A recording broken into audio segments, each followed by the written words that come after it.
class. I am Nikki Vanes. I'm shooting your Applied Economics teacher. So welcome to the new normal class. Welcome to Applied Economics.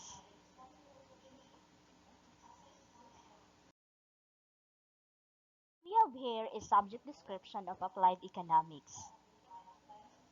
This course deals with the basic principles of applied economics and its application to contemporary economic issues facing the Filipino entrepreneur, such as price of commodities, minimum wage, rent, and taxes. It covers an analysis of industries for identification of potential business opportunities.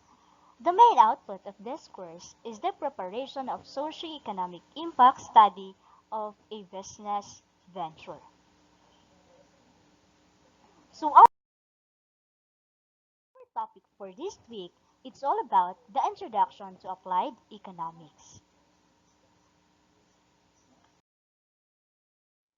So we have here a specific learning objectives that we have to come up this week. At the end of the lesson, the learners will be able to. So first, you have to define economics, discuss the basic term in economics, identify the basic economic problems of a country, and then the last one, you have to explain how applied economics can resolve economics problem.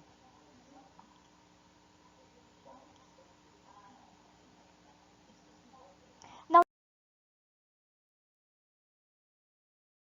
let's have first an activity. Give your own interpretation based on the given features.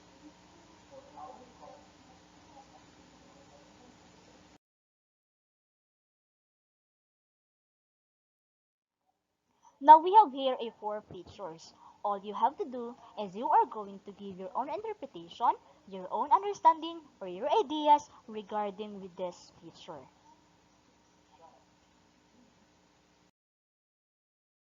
Now let's go back to our topic. The first question is, what is economic? Economic is a study of economic activities of a man. It is only concerned with the wealth acting and wealth using activities of a man. So it says here that economic is all about the activities of a man. Economics also is a part of something that relates money.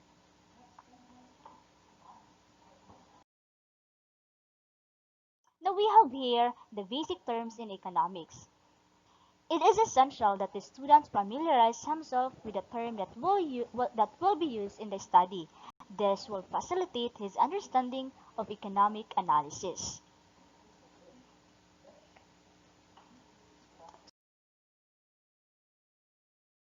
The first one is good. Then the second one is the tangible goods. Good is anything which yields satisfaction to someone. It is anything used to satisfy a person's wants and desire. For the tangible goods, when they are in the form of material goods or commodities. Examples: bags, books, and clothes. So those are the example of good and tangible goods because it can satisfy everyone's needs. For the intangible goods, when they are in form of services, those rendered by doctors, teachers, dentists, all are used in satisfaction of human needs and wants. For the consumer goods, when it is used, when it is for the ultimate consumption of the consumer, examples, food, soft drinks, toothpaste, bath soap, and etc. So those are the example of intangible goods and consumer goods. Now let's proceed to the capital goods or industrial goods. Capital goods when it's used in the production of other goods and services. So when we say capital goods, those are the heavy equipment such as excavators, generators, metal working machines, and vehicles. So examples, commercial aircraft. So one of the example of capital goods is commercial aircraft because they are used by airlines to produce services or a transportation. Another examples, truck and cars.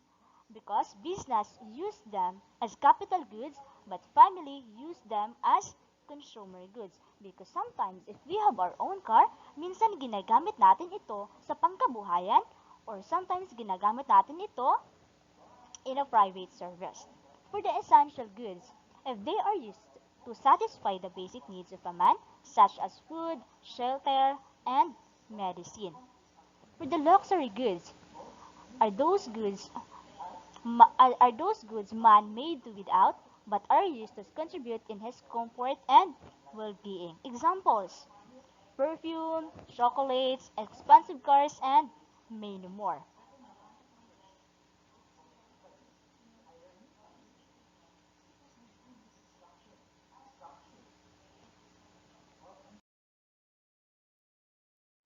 Now, goods may also be classified as economic or free. The first one is economic good. Economic good is a good which is both useful and scarce. It has a value attached to it and has a price to be paid for its use. If a good is so abundant and it can satisfy everyone's need without anybody paying for it, then that good is free. The air is free, but the air from the electric fan is an economic good. So when we say economic good, our economic good is a service that has benefit utility to society.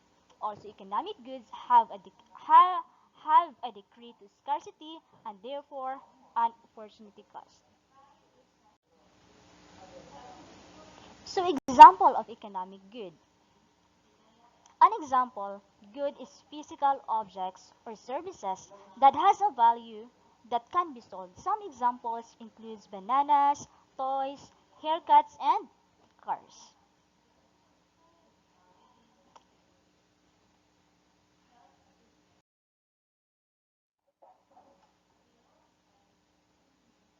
Now the second one is economic resources. Economic resources, we have four economic resources. These are also called the factors of productions. These are needed for the production of goods and services. So the first one is land. Land refers to all natural resources which are given by and found in nature and are therefore not man-made. So example of land is a farm. Then labor. Labor, it is any form of human effort exerted in production of human goods and services. So when we say labor, those are the person who is working in a certain area or a certain place. Capital. Capital refers to man-made goods used in production of goods and services. It does not only include money, it includes building machineries, equipment, raw materials used in production. So one of the important economic resources is the capital because it includes money, materials, and machineries or equipment. Then for the entrepreneur, entrepreneur often an entrepreneur is not presented as a separate factor of production, but it is classified as a part of labor. So this is almost the same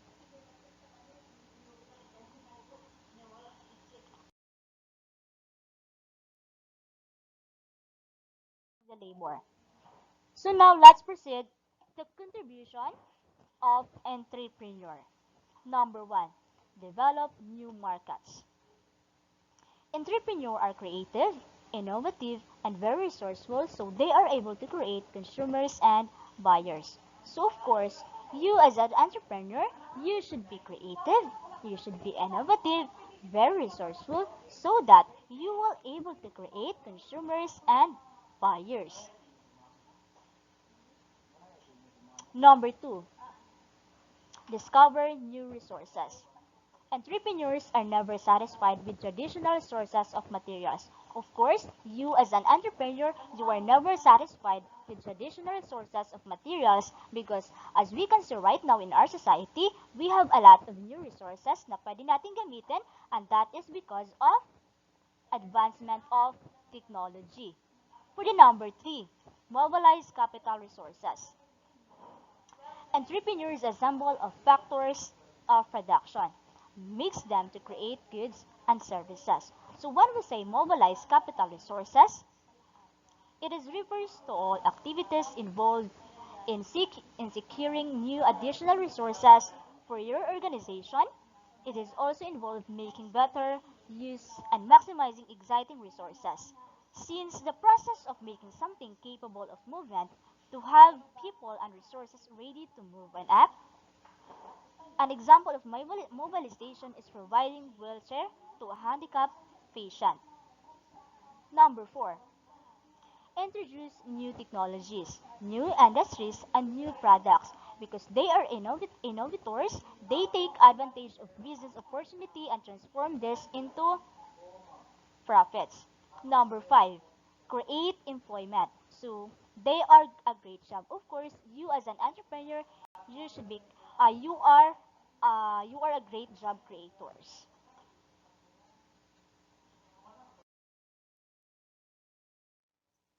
Now let's proceed to the types of economic system.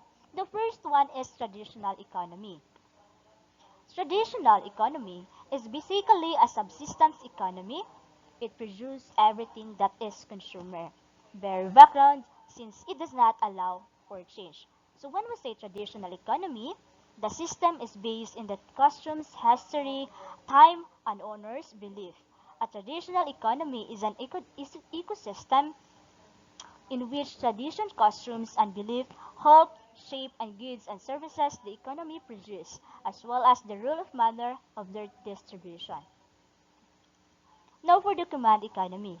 Command economy is the government has a scale authority to plan and control production and consumption activities as well. So when we say command economy, this economic system in which the means of production are publicly owned and economic activity is controlled by central authority that assigns quantitative production goals and allows raw materials to product enterprises.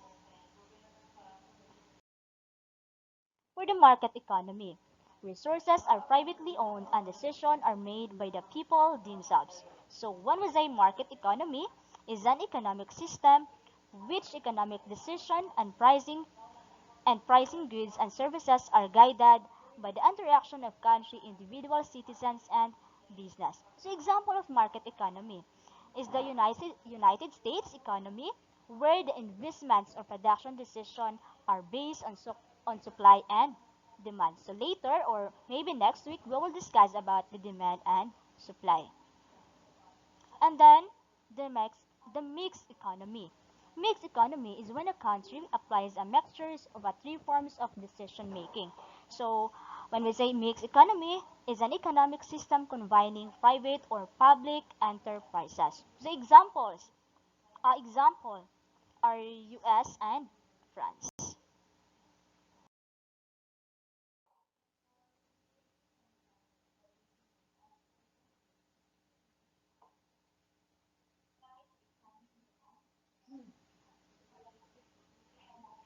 Now let's proceed to the goals of economy.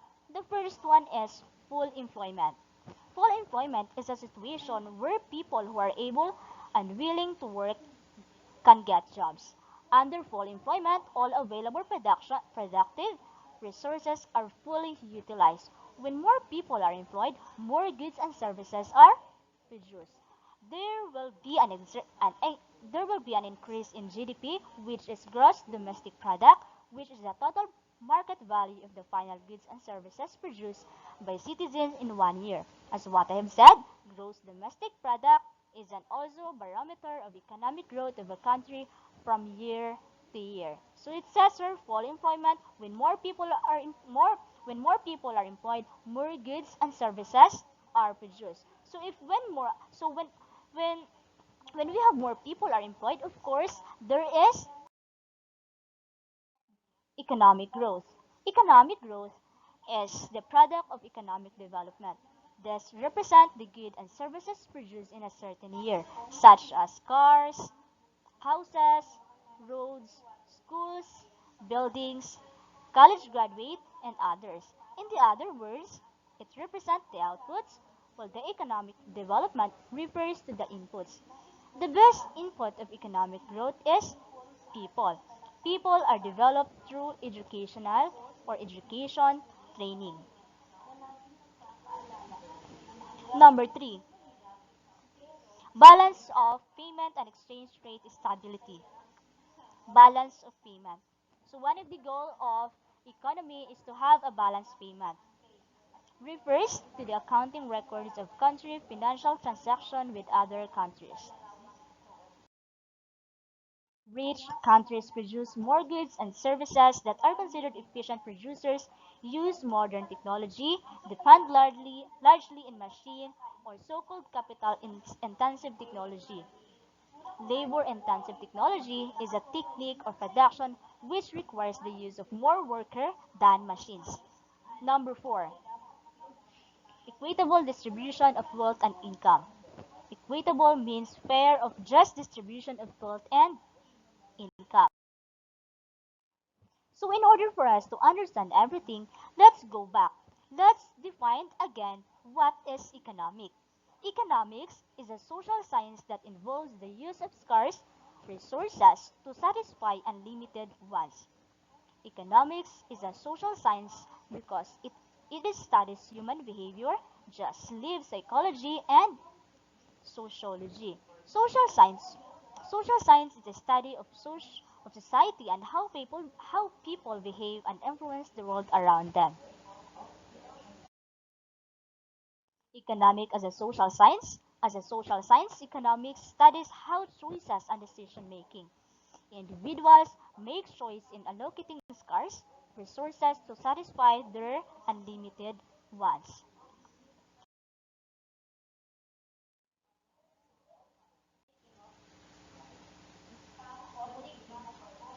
So as we can see this picture, we have unlimited resources, unlimited humans wants, scarcity, and this choice and decision making. So now, what are limited resources?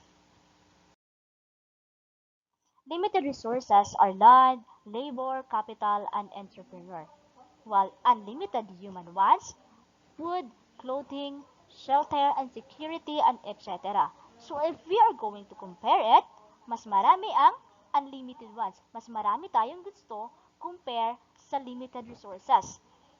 Because we have limited resources in our society, which is land, labor, capital, entrepreneur.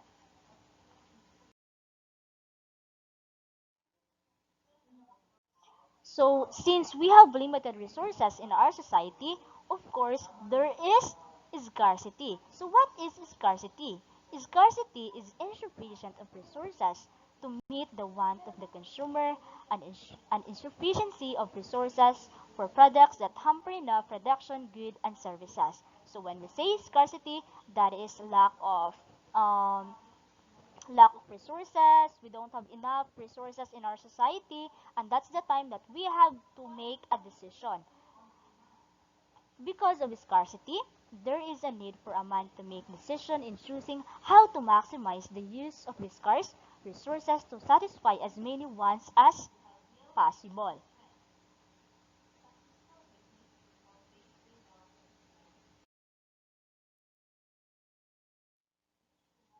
Now, let's proceed to the branches of economics.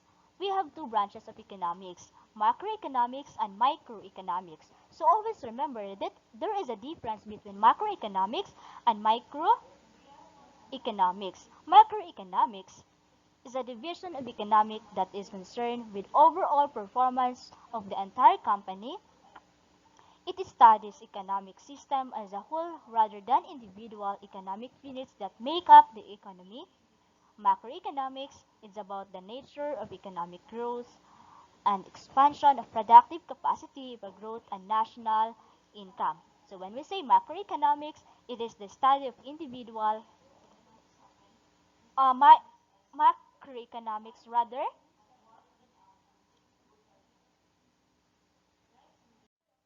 So macroeconomics looks at decision of countries and governments, while the microeconomics is concerned with the behavior of individual entities such as the consumer, the producer, or the resource owner. It is more concerned on how food flows from the business firm to the consumer and how resources move from resource owner to the business firm. It is also concerned with the process of setting pieces of goods that is also known as price theory. Microeconomics studies the decision of individual units and how this decision affects the prices of goods on the market. So microeconomics rather is the study of individuals and business decision, while the macroeconomics looks at the decision of countries and the government. Microeconomics focuses on the actions of individuals in an economy, such as household, business, while the macroeconomics try to figure out how the entire economy of a country behaves.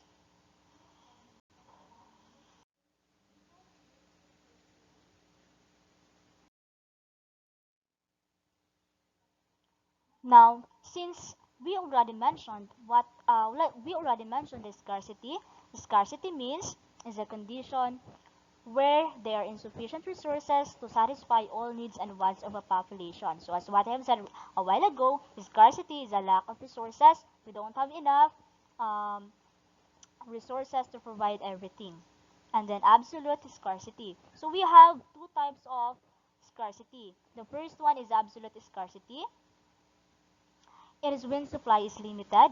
Absolute scarcity explains why there are some products are very expensive in the Philippines. So first, when we say absolute scarcity, it may be there are simply insufficient quantities of resources to meet human needs and wants.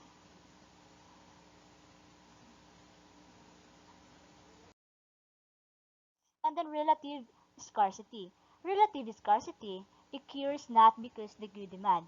Relative scarcity occurs not because the good is scarce and it is difficult to obtain, but because of circumstances that surround the availability of a good. So relative scarcity, they may be physical quantities of a resource present, but scarcity exists because of the problem about supply and supply or rather distribution.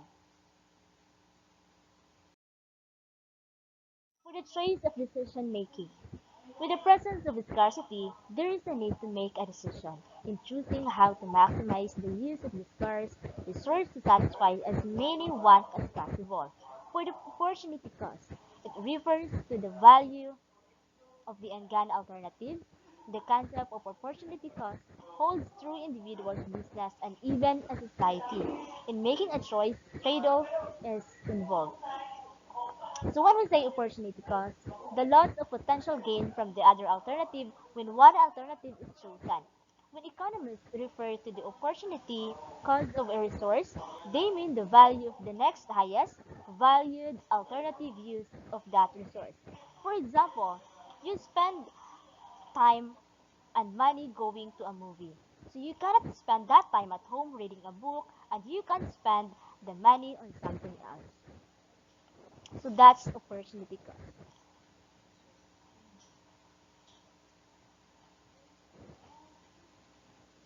Any questions?